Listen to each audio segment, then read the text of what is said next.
Sebo bannayuganda mwenna obutale bwonna mu Uganda bufune obutimba tutandise ne Naalongo. Kalerwe tugenda kubaweereza obutimba 62 ng'akatale konna. Ate tebuli wala tebuli mpigi buli wano buubu. Tuze nabwo. Ennaku zino Museveni akolerawo talwisa. Ate twagala kakasa eggwanga nti kakati leero yaleese bavubi.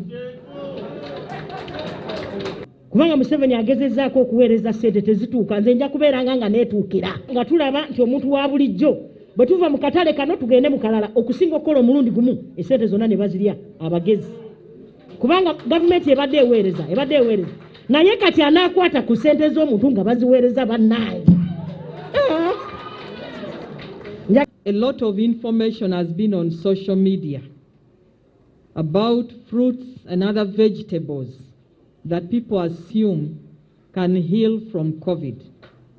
Tangawuzi, lemon, oranges, mint. People are mixing them and drinking them. My humble appeal to you: